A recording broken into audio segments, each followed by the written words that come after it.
عليكم. وعليكم السلام ورحمة الله وبركاته. نحمده ونصلي على رسوله الكريم. أما بعد. উপস্থিত সুধী মণ্ডলী, সামিনে কেরাম এবং ওলামায়ে কেরাম,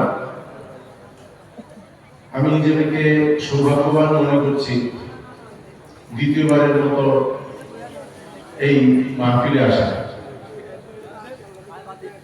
আপনাদের জন্য এই প্রতিষ্ঠানটি একটি গর্বের প্রতিষ্ঠান, এটি আপনাদের এলাকার গর্ব। এখান থেকে অনেক বড় বড় ওলামায়ে কেরাম বের হয়েছে, যা হয়তো আপনারা নিজেরাও জানেন না। তাই প্রথমে আমার অনুরোধ থাকবে, নিজেদের এলাকার সম্পদ মনে করে আপনারা ইসলামের এই দুর্গের প্রতি খেয়াল রাখবেন। এর বিপদে আপদে আপনারা সবসময় পাশে থাকবেন। বলুন ইনশাআল্লাহ। তো যাই হোক, আজকে অনেকে অনেক কিছু নিয়ে আলোচনা করেছে, যেগুলোর উপর আমল করলে আল্লাহ আমাদের অনেক ফায়দা দিবেন। তো আমি আজকে আরেকটা বিষয়ে আলোচনা করব এবং আল্লাহর কাছে আশা করব আমার এই বক্তব্য অনুযায়ী আমি নিজেও যাতে আমল করতে পারি এবং আপনারা যাতে আমল করতে পারেন। কারণ আল্লাহ সুবহানাহু ওয়া তাআলা কোরআন শরীফে বলেছেন, কাবুরা মাক্তান ইনদাল্লাহি আন তাকুলু মা লা তা'মালুন। আল্লাহর কাছে সবচেয়ে ঘৃণ্য বড় গুনাহ মাক্তান হচ্ছে কি, এমন কিছু বলা যা আমরা নিজেরা করি না। এটা এক ধরনের মুনাফিকি। আল্লাহ আমাদেরকে এই মুনাফিকি থেকে রক্ষা করুন। তো যাই হোক, আজকে আমরা যেটা আলোচনা করবো সেটা হচ্ছে সম্পদ। মানে সম্পদ এর পিছনে কতটুকু দৌড়ানো ইসলামে বৈধ এবং সম্পদকে কতটুকু প্রাধান্য দেওয়া যায় সেই বিষয়ে। এবং আপনারা দেখেছেন কোরআনে অনেক নবী রসুলের কাহিনী আছে, তাই কিনা? অনেক নবী রসুলের কাহিনী আছে, অনেক সভ্যতা, অনেক জাতির কাহিনীও আছে। কওমে আদ, কওমে সামুদ, কওমে লূত, আপনারা হয়তো কিছুটা তাদের ব্যাপারে শুনেছেন। এই সকল কিসস, ইতিহাস এবং কাহিনী আল্লাহ কি আমাদের মনোরঞ্জনের জন্য বলেন নাকি শিক্ষা দিতে বলেন? কি আমাদের মনোরঞ্জনের জন্য বলেন নাকি এদের উত্থান এবং পতন থেকে শিক্ষা নেওয়ার জন্য বলেন? শিক্ষা নেওয়ার জন্য বলেন। আরেকটা জিনিস খেয়াল করবেন, এখানে যেমন নবী আম্বিয়াদের গল্প আছে, কাহিনী আছে, তেমনি কিন্তু অনেক খারাপ লোকের কাহিনীও আছে, যাতে তাদের উত্থান এবং পতন থেকেও কি করতে পারি, আমরা শিক্ষা দিতে পারি। তো যাই হোক, আজকে আমার ওয়াজ কোনো ভালো লোকের উপরে না। সম্পদ এর উচ্চারণ যখন হয় তখন আমাদের কার কথা মনে পড়ে? কারুন, ঠিক কিনা? আজকে আমরা কারুনের উত্থান এবং পতন নিয়ে আলোচনা করব এবং সেই আলোকে আমরা আমাদের অর্থনৈতিক যে জীবন আছে সেটা পরিচালনা করার চেষ্টা করব। অর্থনীতিতে একটা কথা আছে, ইনভিজিবল হ্যান্ড, মানে অদৃশ্য হাত। আমাদের এই চুল এত সুন্দর কেন, এত সুন্দর করে ছাটা কেন? কার ভূমিকা আছে? নাবিদের ভূমিকা আছে। আমাদের মহল্লা, ধরেন শহরে এলাকায় এত সুন্দর কেন? যে ময়লা আবর্জনা টানে তার কারণেই। আমরা গ্রামে হোক, শহরে হোক, কেন আমরা শান্তিতে নিশ্চিন্তে ঘুমাতে পারি? কারণ এখানে একটা প্রশাসন আছে, সশস্ত্র বাহিনী আছে আমাদেরকে সকল ধরনের অনিষ্ট থেকে রক্ষা করার জন্য। বিশ্ববিদ্যালয়ের শিক্ষক আছে ছাত্রদের গড়ে তোলার পরিষেবার জন্য। কিন্তু কেউ কি বিনামূল্যে সেবাগুলো দেয়? কেউ বিনামূল্যে সেবা দেয় না। প্রধানমন্ত্রীও না, প্রধান উপদেষ্টাও না। এটাকে বলা হয় অদৃশ্য হাত। নাপিতের নিয়ম থাকে না সমাজের সেবা করা, তার নিয়ম কি থাকে? টাকা। সেনাপ্রধানের নিয়ম দেশ রক্ষা করা, সেটা যে বড় হচ্ছে কি মাসিক বেতন। এবং আমি যে বিশ্ববিদ্যালয়ের শিক্ষক, আমারও কিন্তু অপেক্ষায় থাকি মাসে কি পাবো, বেতন পাবো। যে যত বড় গুলি আওড়া, অদৃশ্য হাতের বাইরে কেউ না। এটা এই পশ্চিমা স্কলাররা এই তথ্য কোথা থেকে পেল? এটা তারা পেয়েছে কোরআন থেকে। আল্লাহ তাআলা কি বলেছেন? ওয়া ইন্নাহু লিহুব্বিল খায়রি লাশাদীদ। খায়র, কল্যাণ। মুফাসসিররা বলেছেন কল্যাণ, এই কল্যাণ হচ্ছে কি? সম্পদ। তাহলে এই সম্পদের জন্য মানুষের ভালোবাসা কম না বেশি? কোরআনের আলোকে বলে লাশাদীদ, বেশি নয়, প্রচন্ড। দেখেন পৃথিবীতে যত রাহাজানি হচ্ছে, ইভেন দেশ দখল হচ্ছে। আমাদের দেশে পরাধীন ছিল পুরো আদর্শের জন্য, নাকি অর্থনৈতিক শোষণের জন্য? অর্থনৈতিক শোষণের জন্য। ব্রিটিশরা আমাদের শাসন করে গেছে আমাদের উন্নতির জন্য না তাদের অর্থনৈতিক শোষণের জন্য?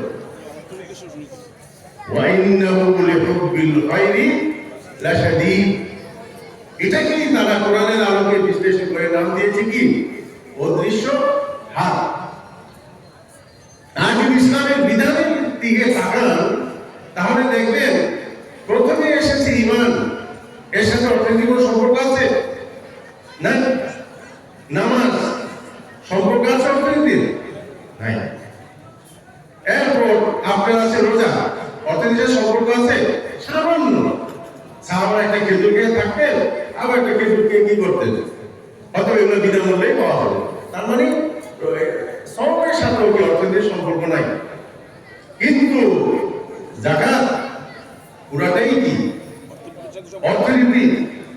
হজ অর্থনীতি এবং কি আপনার দৈনিক সামর্থ্য। দেখেন আল্লাহ কিন্তু মানুষের ফিতরত, ওই যে মানুষের ফিতরতের কথা বিবেচনা করে প্রথমেই যাকাতকে আনেন নাই। এটাকে কয় নম্বর এনেছে?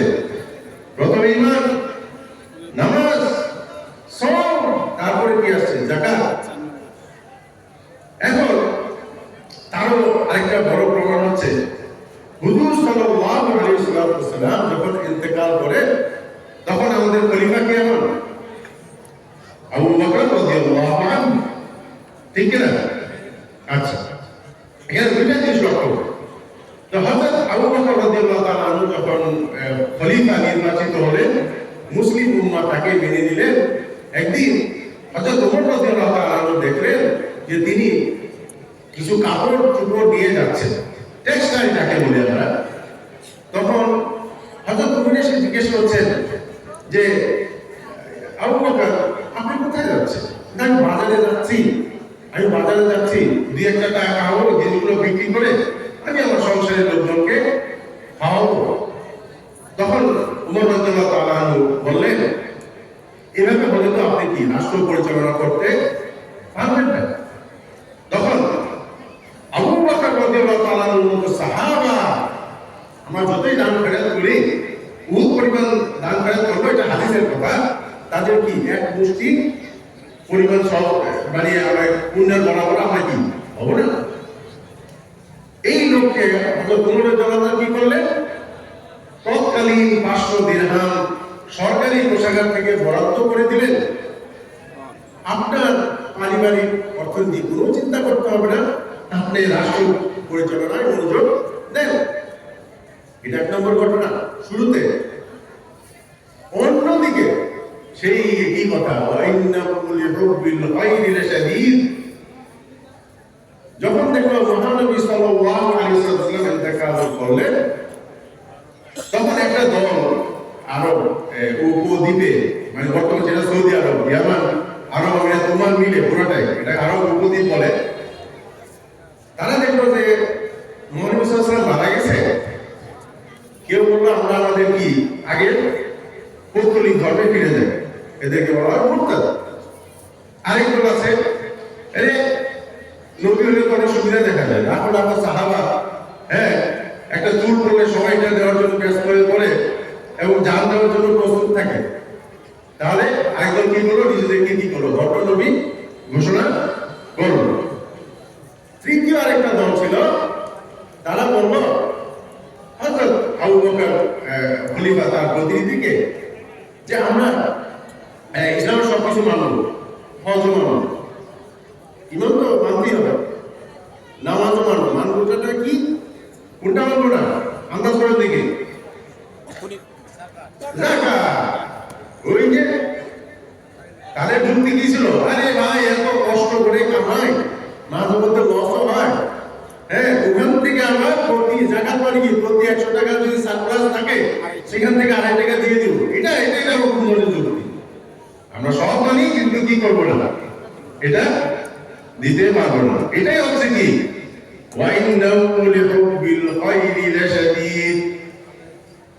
তাহলে এই জন্যই আল্লাহ তাআলা, তারপরে এটা তো জানেন আপনারা, হযরত আবু বকর রাদিয়াল্লাহু আনহু শক্ত হাতে তাদের দমন করেছেন এবং হযরত উমরের কাছে ক্ষমতা হস্তান্তর করে তিনি কি করেন, তিনি ইন্তেকাল করেন। এই হচ্ছে ঘটনা।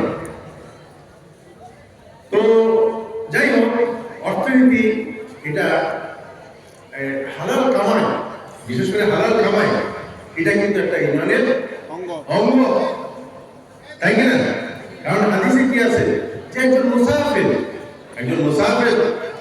সে ক্লান্ত অবস্থায় ইয়ারফাউ ইয়াদাইহি ইলা সামা, আল্লাহর কাছে কি হাত তুলে দোয়া করে, কিন্তু ওয়া মাকারু হারামুন ওয়া মাশরাবু হারামুন, তার যে খাওয়া দাওয়া সেগুলো উৎস কি হারাম ইনকাম, সে যে পান করে সেগুলো উৎস কি হারাম ইনকাম। আন্না ইউস্তাজাবু লাহু, আল্লাহ কিভাবে তার দোয়া কি সাড়া দিবেন? তাহলে হালাল কামাই কি একটা ইবাদতের অংশ, উপসর্গ, এটা কি একটা অংশ। এবং হালাল কামাই আপনাকে কি করবে, আপনাকে আল্লাহর কাছে যেতে সাহায্য করবে। তারপর দেখেন হুজুর সাল্লাল্লাহু আলাইহি ওয়াসাল্লাম আপনার নবুয়তের আগে কি করতেন, হযরত খাদিজা রাদিয়াল্লাহু তাআলার সম্পদ দিয়ে কি করতেন, ব্যবসা বাণিজ্য করতেন। এবং এ ব্যাপারে কমপ্লিট একটি সূরা এসেছে, সূরা কুরাইশ, লিলাফি কুরাইশ ইলাফিহিম রিহলাতাশ শিতাই ওয়াস সাইফ। আর রিহলাতাশ শিতাই ওয়াস সাইফ মানে কি? এই যে কুরাইশের লোকজন, আপনারা জানেন কুরাইশ মানে কি? কুরাইশ মানে হচ্ছে কৃষক থেকে এসছে, এটা একটা হচ্ছে, আরেকটা হচ্ছে কৃষক থেকে আসছে। আপনি যদি কোনো আরব দেশে যান সেখানে দেখবেন আমাদের যে পয়সা আছে না, এটা হচ্ছে পেশ, এই পেশ থেকে এসেছে কুরাইশ, যারা কি করে এই পয়সা দিয়ে যারা লেনদেন করে। খেয়াল করে দেখুন মক্কার যত সাহাবী আছে, মুহাম্মদ সাল্লাল্লাহু আলাইহি ওয়াসাল্লাম থেকে শুরু করে আবু বকর, ওমর, ওসমান রাদিয়াল্লাহু আনহু, আলী রাদিয়াল্লাহু আনহু, যারা কেউ কি কৃষক ছিলেন না ব্যবসায়ী ছিলেন? ব্যবসায়ী ছিলেন। কারণ তারা কি ছিল, কুরাইশ বংশের লোক ছিলেন। ঠিক আছে, যাই হোক, নবুয়ত লাভের পর আপনারা জানেন যে কি হুজুর সাল্লাল্লাহু আলাইহি ওয়াসাল্লাম ব্যবসা বাণিজ্য এগুলো কি ছেড়ে দেন, দাওয়াত, জিহাদ, এগুলো নিয়ে থাকেন। কিন্তু একটা জিনিস করতে ভুলে যান নাই, নাগরিকদের খাদ্য নিরাপত্তাটা কি উনি নিশ্চিত করার জন্য নিজেই মাঝে মধ্যে কি করতেন, মার্কেটে যে ইন্সপেকশনে যেতেন। ইন্সপেকশন কি আমাদের ফুড ইন্সপেক্টর আছে না, ঠিক সেরকম তিনি মার্কেটে যেতেন, গিয়ে দেখতেন যে খাবারের কোয়ালিটি ঠিক আছে কিনা। তিনি হাদিসে আছে, একদম সহি হাদিসে, তিনি একবার খেজুরের একটা স্তূপে হাত দিয়ে দেখলেন ভিতরে কি ভেজা ভেজা, ভিতরে ভেজা কেন রে ভাই, ভিতরে এরকম ইয়া কেন, আর্দ্র কেন? তখন ওই ব্যবসায়ী বললেন যে যে একটু আর্দ্রতা দেখে ছুঁয়ে কি করছে, ছুঁয়েছে তাই একটু উপরে দিয়ে শুকনো হলো, ভিতর দিয়ে কি ভেজা। না আপনারা যারা কৃষিকাজে জড়িত আছেন, সম্মানিত কৃষক, তারা বলবেন যে ধানের উপরেটা যদি শুকনো হয়, নিচে যদি ভেজা হয়, এটা কি ভালো না মন্দ? এটা আপনারা ভালো বলবেন। দেখেন, আমি জানতাম না, ওনারা আমাকে একটু সমর্থন দিলেন, এটা মন্দ। হুজুর সাহেব বললেন, হুজুর সাহেব কি বলেন, তার জবাবে কি সন্তুষ্ট হয়েছে কি অন্যায়? অন্যায় না। তিনি বলছেন, মান ওয়াশাদা আলাইসা মিন্না, যে আমাদের সাথে এইভাবে ব্যবসা করতে গিয়ে প্রতারণা করবে, সে আমাদের কি না, আমাদের উম্মতের অন্তর্ভুক্ত নয়। বলেছিলেন নবুয়ত প্রাপ্তির পরে নিজের ব্যবসা বাণিজ্য ছেড়ে দিয়েছেন, কিন্তু জাহেলি যুগে তার একজন পার্টনার ছিল, তার সাথে দেখা হলেই তিনি তার প্রশংসা করতেন যে কুনতা খায়রা শারীকিন লি, তুমি তো আমার উত্তম পার্টনার ছিলেন। তাহলে কি তিনি ব্যবসার নিন্দা কখনো করেননি, বরং কি করেছেন, উৎসাহ দিয়েছেন। তারপর তিনি আবার বলি ব্যবসা বাণিজ্য ছেড়ে দিয়েছেন, কিন্তু তিনি একটা কথা বারবার বলতেন, হ্যাঁ, যে আবু বকরের সম্পদ আমার যে কাজে এসেছে, অন্য কারো সম্পদ সে কাজে আসেনি। আবু বকর রাদিয়াল্লাহু তাআলা অর্থগুলো কি করেছেন? হযরত বিলালকে স্বাধীন করার জন্য খরচ করেছেন। বিভিন্ন জিহাদে যাওয়ার সময় যখন অস্ত্র শস্ত্র কেনার দরকার পড়তো, রসদ কেনার দরকার পড়তো, তখন দুইজন সাহাবী এগিয়ে আসতেন, একজন আবু বকর, আরেকজন কি উসমান রাদিয়াল্লাহু তাআলা আনহু। তারা যদি নিঃস্ব হতেন, তাহলে এই সাপোর্টটা হুজুর সাল্লাল্লাহু আলাইহি ওয়াসাল্লাম কোথায় পেতেন? পেতেন না, ঠিক আছে না? এই জন্যই আপনি দেখবেন যে কোরআনের আলোকে হোক, সিরাত মানে মুসলমানের বাস্তবিক জীবন, প্র্যাকটিক্যাল লাইফের আলোকে হোক, এই অর্থনীতি কিন্তু কি একটা বিরাট নিয়ামক, যেটাকে বলা হয় ফ্যাক্টর, ঠিক না? আচ্ছা, এখন আমি কখন সম্পদ অর্জনের বিষয়টা নিন্দনীয় হয়ে যাবে? এক হচ্ছে যখন মানুষের মধ্যে কি আছে, অহংকার চলে আসে। দেখবেন যারা নতুন নতুন পয়সা হয়েছে, তাদের অহংকার বলেন আর যাই বলেন, অ্যাটিটিউডে কিন্তু তাদের একটু চেঞ্জ চলে আসে, তাই না? এটাও কোরআনে আছে, কাল্লা ইন্নাল ইনসানা লায়াতগা আন রাআহু ইসতাগনা। মানুষ যখন নিজেকে ইস্তেগনার মধ্যে আবিষ্কার করে, অর্থাৎ আমি কারো ভাগদারি না, সব কিছু দিয়ে টাকা দিয়ে সমাধান করে ফেলবো, মানা করবো, বসুন্ধরার উপরের মধ্যে কি করলাম, দিলাম থানায় ডাইরেক্ট টাকা, আমার কি কুছ নেই করবা, কেউ কিছু করতে পারবে না, তাই না? আর মুস্তাব না, এটা কি বলে, এটা তো এটা কি বাড়াবাড়ি না? এটা বাড়াবাড়ি। তাহলে এক নম্বর কি, মানুষের মধ্যে একটা অহংকার চলে আসে, এমন অহংকার যে আমি টাকা দিয়ে বিচার কিনতে পারবো, ঠিক কিনা? এটা একটা, ঠিক আছে।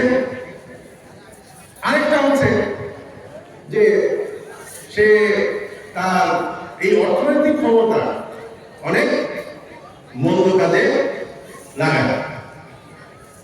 তো যাই হোক, এক্ষেত্রে আপনারা খেয়াল করবেন, উত্তর যাকে আগে বলেছেন, আজকে আমরা একটা খারাপ মানুষ নিয়ে আলোচনা করব, যার জীবন থেকে কিন্তু আমরা শিক্ষা নেওয়ার চেষ্টা করব। আচ্ছা, তাই সেটা হচ্ছে কারণ ছিল কি, আপনি ইহুদি ছিল, মুসা আলাইহিস সালামের বংশধর ছিল, কিন্তু সে তাদের সাথে বেইমানি করে ফেরাউন যারা আছে তাদের তেল মারতে লাগলো, এবং কিছু সিন্ডিকেট যুক্ত হয়ে অনেক ভালো টাকা কামাইছে। ইন্না কারুনা কানা মিন কওমি মূসা, সে কি ছিল? মূসা সালামের জাতি ছিল, কিন্তু নিজের জাতির সাথে বেইমানি করে বাবা আলাইহি কিছু অর্থ কামায় তাদের উপর কি করলো, জুলুম অনাচার এগুলো শুরু করে দিল, ঠিক আছে। এখন আর তার এত সম্পদ হয়েছিল, আমি আসলে ছোটবেলায় যখন কোরআন শরীফ এত পড়তাম না, তখন মনে করতাম যে এই যে হুজুররা বলে যে তার এত চাবির ভান্ডার, যে মানুষ কি হইতো, যদি ভানে পড়ে যেত, কোরআনও আছে এটা, হ্যাঁ,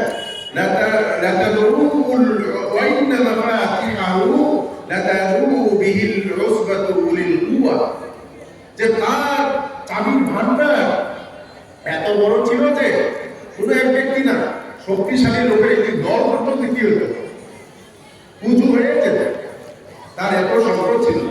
এটা কোনো ডাল করে, এটা কি কোরআনের আয়াত। এই সকল কারণে এই ফেবুলাস ওয়েলথ, মানে এই মানে কি বলে, যেটা আপনি হাতে গুনতে পারবেন এমন সম্পদের মালিক হয়ে বাবা আলাইহিম, সে কি করলো, মানুষের উপর জোর জুলুম শুরু করলো। তখন উলুল ইলম, আলিম উলামাদের একটি দল, কাদের দল, আলিম উলামাদের একটি দল তার কাছে আসলো, তাকে 5টা নসিহত করলো।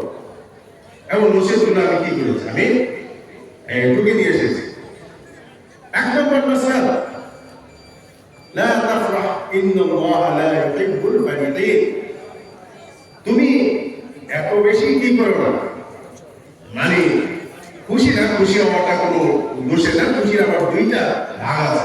যেমন জান্নাতে গিয়ে আমরা কি ভাগ করে থাকবো না, খুশি হবো, ফারিহিনা বিমা আতাহুল্লাহ, আল্লাহ যা দিয়েছে তাতে তারা কি খুশি। এটা কি নিন্দনীয় নাকি?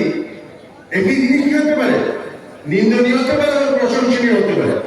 কিন্তু নিন্দনীয় কখন হয়, যখন সেটা হয় কি অবজ্ঞা এবং অহংকার মিশ্রিত, তাই না? আচ্ছা, তো তুমি এত বেশি অহংকার মিশ্রিত কি করো, আনন্দ ফুর্তি আমাদেরকে দেখাতে যে ওরা আল্লাহ এই ধরনের লোকদেরকে কি করে না, পছন্দ করে না। ঠিক আছে। দ্বিতীয় নসিহত যেটা করলো যে ওয়াত্তাবি ফীমা আতাকুল্লাহু আদ-দারুল আখিরাহ। তোমাকে আল্লাহ এত সম্পদ দিয়েছে, তোমাকে আল্লাহ এত সম্পদ দিয়েছে যে কি এই অনেক শক্তিশালী লোক কি করে না, ধন সম্পদ দূরের কথা, টাকা পয়সা দূরের কথা, এগুলো চাকরিও কি করতে পারে, ঠিক মতো আগেতে পারে না। এগুলো দিয়ে কি করবা, তুমি আখিরাতের জন্য কাজ করবা, গরিবদেরকে কি করবা, সাহায্য করবা, মানুষ যাতে সুন্দরভাবে ইবাদত করতে পারে সেজন্য কি করবা, তুমি মসজিদ বানাও, ছেলে মেয়েরা যাতে শিক্ষা অর্জন করতে পারে স্কুল বানাও, মাদ্রাসা বানাও। এবং এতে কি হবে, আল্লাহ সন্তুষ্ট হবে, আল্লাহ তোমার জন্য কি করবে, আখিরাতে একটা সুন্দর জায়গা করে দিবে। তাহলে আল্লাহ যদি আমাদেরকে ধন সম্পদ দেয়, আমাদের দায়িত্ব কি হবে, আখিরাতের জন্য এই সম্পদকে কি করা, এই সম্পদকে ব্যবহার করা। এরপরে নসিহত হচ্ছে যে ওয়াহসিন মান আহসানা ইলাইক, যে আল্লাহ তোমার উপরে কি করেছে, এতগুলো সম্পদ দিয়ে তোমাদের কি করেছে, তোমার উপর অনুগ্রহ করেছে না, সুতরাং তুমিও সেভাবে আল্লাহর উপর অনুগ্রহ করো ভাই। কারণ আল্লাহ কি কারো অনুগ্রহের মহতাজ? কিন্তু হাদিসে আছে যে কিয়ামতের দিন আল্লাহকে বলবে ইসতাতআমতুকা ফালাম তুতঈমনি, আমি তো তোমার কাছে খাবার চেয়েছিলাম কিন্তু দাও না, আমি তোমার কাছে পানি দিয়েছিলাম তুমি কি করো, দাও না। এর তার মানে কি, তার মানে যখন মানুষের কোনো প্রয়োজন হবে সেটা আল্লাহর প্রয়োজন মনে করতে হবে। যারা সম্পদশালী তাদের দায়িত্ব কি করতে হবে, যে যখনই অভাব অনটন দেখা দিবে বা সমাজে অভাব অনটন দেখা দিবে, তখন গরিবের দায়িত্ব কি, আল্লাহকে ক্ষুধার্ত মনে করে খাওয়ানো। হাদিসের কথা। তাহলে কি যে তোমাকে যে সম্পদ দিয়েছে এগুলো কি করবা, মানুষের কল্যাণে তুমি ব্যয় করবা, এবং আল্লাহ তোমার মহতাজ না, কিন্তু আল্লাহ তোমাকে কি করবে, পরীক্ষা করবে, ফকিরদের দিয়ে, অশিক্ষিত মানুষকে দিয়ে, বিপদগ্রস্ত মানুষকে দিয়ে, কন্যাদায়গ্রস্ত বাবাকে দিয়ে, এভাবে তাদের সাহায্যে এগিয়ে এসে তুমি কি করবো, তুমি আখিরাতে নিজের একটা অবস্থান করে নিবা। আল্লাহ আমাদেরকে সম্পদ দিলে বা সম্পদ যাই আছে আমরা তা করবো কিনা, ইনশাআল্লাহ আমরা এটা তাই করবো। তারপর ওয়ালা তাবগি ফিল আরদি ফাসাদ, তোমরা কি করো না, এরপর কথা হচ্ছে যে তোমাকে যে আল্লাহ ধন সম্পদ দিয়েছে এটাকে তুমি সমাজ সংস্কার করো, সমাজ বিল্ড আপ করো, সমাজকে ধ্বংস করতে যেও না। এটা অর্জন করতে গিয়ে আমরা কি করি, কারণের মধ্যে কি করি, মাদক ব্যবসা করি, এবং চাকরি করতে গেলে ঘুষ ছাড়া আমাদের চলে না, ঠিক আছে কিনা। এবং দেখা যায় এই সমাজে এখন পেঁয়াজের ক্রাইসিস, পেঁয়াজটা মনে আরো আটকে রাখলে কি হবে? দামটা বাড়বে, আমারও পকে ভারী হবে। আমাদের কর্পোরেশনটা তাই করতেছে কিনা এখন? এরা হচ্ছে ডিজিটাল যুগের কি কারণ, এরা হচ্ছে কি ডিজিটাল যুগের কারণ। এবং হাদিসে স্পষ্ট আছে আর মুত্তাকিরু ওয়া মাগরুরুন, এবং যে কি করে, যে মানুষকে কষ্ট দেওয়ার জন্য, যিনি বাজারে কৃত্রিম সৃষ্টি করার জন্য, আপনার এই কৃত্রিম সৃষ্টি করার জন্য জিনিসপত্র আটকে রাখে, বিশেষ করে খাদ্যদ্রব্য, ঔষধ, সেটা কি মাগরুরুন, সে কি, সে মানব করি না, মানে কি, সে অভিশপ্ত, সে কি অভিশপ্ত। তো এটাই বলছিল যে এবং তুমি কি করো না, তুমি তোমার ধন সম্পদকে অবলম্বন করে তুমি কি করো না, পৃথিবীতে ফাসাদ সৃষ্টি করতে যেও না। তো এইসব নসিহত করার পরে কারণের উত্তর কি ছিল? কারণের উত্তর ছিল তখনও তার উপরে বিপদ আসে না। সে বলছিল ওকে, ইন্নামা উতীতুহু মিন ইলমিন ইনদি, এগুলো তো এই এরন মাস্কের মতো আমি তথ্য প্রযুক্তি ব্যবহার করে আমি কি করেছি, এগুলো অর্জন করেছি। কার কি বিশুদ্ধের কোনো ভূমিকা নাই এখানে, এখানে ডাক্তারদের কোনো ভূমিকা নাই, এখানে কোন আল্লাহরও কি নাই, কোনো ভূমিকা নাই। আরে ভাই, বিপদের শেষ এখানেই না। এরা কিন্তু আমার সমাজকেও কি করে, প্রভাবিত করে। সাধারণ কিছু লোক যাদের এলেম কালাম নাই, বা যারা দুনিয়া, যারা আখিরাতকে বাদ দিয়ে এই দুনিয়াকে প্রাধান্য দেয়, তারা বলল কি যে হাই কারণের মতো আমাদেরও যদি ধন সম্পদ হতো। এবং তাদের কনক্লুশন কি ছিল? ইন্নাহু লাযু হাযযিন আযীম, আরে সে কত ভাগ্যবান লোক, হাযযিন আযীম, সে কি অনেক সৌভাগ্যবান লোক। কিন্তু দেখেন আলেম উলামারা তারা কি বলল? তারা বলল ওয়াইলাকুম, দিদি তোমাদেরকে আল্লাহর কাছে যা আছে তা এই সকল ধন সম্পদ থেকে কি অনেক উত্তম। তর্ক চলতে থাকলো, কারণ তার দাম্ভিকতা দেখাতে লাগলো। এবং এই মদন যারা আছে, এই দিনের শিক্ষা বিজ্ঞানে তারা কি বললো? কারণ তারা কারণের মতো হইতে চাইবে। কিন্তু এক সময় আল্লাহ পাকড়াও করলো এসব সিন্দিকে কারণের মতো, এবং কি করলো? সে শুধু মাটির নিচে পড়ে যায় নাই, তার ঘর বাড়ি প্রাসাদ তাও কি মাটির নিচে পড়ে গেছে। আল্লাহ তাআলা তখন বললো যে গতকাল তাকে নিয়ে যারা স্বপ্ন দেখতো, হ্যাঁ তাকে নিয়ে যারা স্বপ্ন দেখতো, তার মতো হওয়ার জন্য যারা চিন্তা ভাবনা করতো, এবং এই যে তার মতো গাড়িতে চলবে, তার মতো বাড়িতে থাকবে, তার মতো যারা চিন্তা করতো, তারা বলতো ভাগ্য ভালো, তার মতো সম্পদ আমাদেরকে দেয় নাই। আমাদের কি হতো? আমরা এখন কিন্তু কারণের মতো কি থাকতাম, নিজে সপরিবারে বাড়ি ঘর সব কি করতাম, মাটির নিচে থাকতাম। তো এই আলেমের যে প্রতিনিধি দল কয়েকটা নসিহত করেছে, সেটা আমরা খেয়াল রাখবো কিনা? এক নম্বর, দাম্ভিক কোনো আচরণ আমরা করবো না। আমাদের সম্পদকে অবলম্বন করে আমরা আখিরাতে নিজেদের অবস্থান মজবুত করার চেষ্টা করব। এবং মনে রাখতে হবে দুনিয়ার সকল সম্পদ থেকে কি ভালো? আখিরাত ভালো। এবং এই আখিরাতের জন্য কি চাই? খুলুকিন আযীম। এবং এই যে আল্লাহ যখন প্যারে নবী সাল্লাল্লাহু আলাইহি ওয়াসাল্লাম প্রশংসা করেন, তখন কি বলেছে? যে তুমি অনেক পয়সা হবা, তুমি মদিনার প্রেসিডেন্ট, এগুলো বলছে, বলেন না ওয়া ইন্নাকা লাআলা খুলুকিন আযীম, তুমি উত্তম চরিত্রের উপর কি আছো? প্রতিষ্ঠিত আছো। সুতরাং উত্তম আখলাক আমরা যদি অর্জন করতে পারি, সেটাই হবে নবীর সুন্নতের অনুসরণ।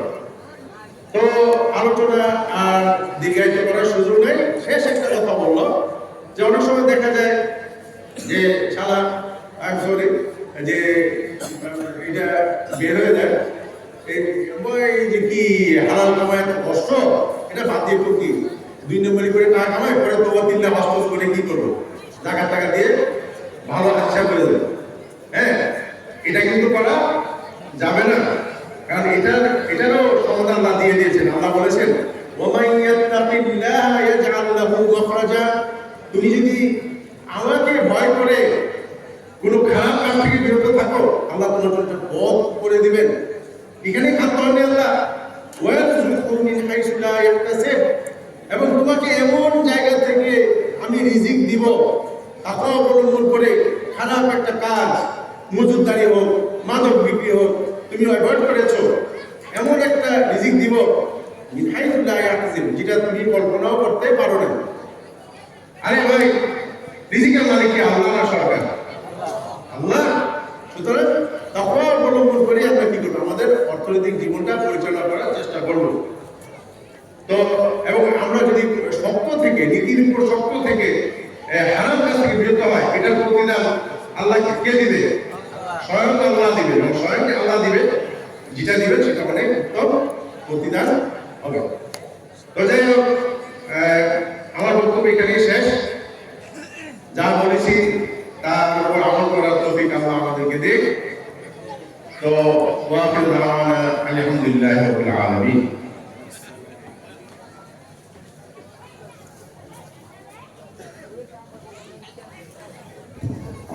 আলহামদুলিল্লাহ, এতক্ষণ আমাদেরকে অত্যন্ত গুরুত্বপূর্ণ নসিহত পেশ করলেন আল্লামা সাহেব হারুন কাসিম দাওয়াত বরকাতুহু।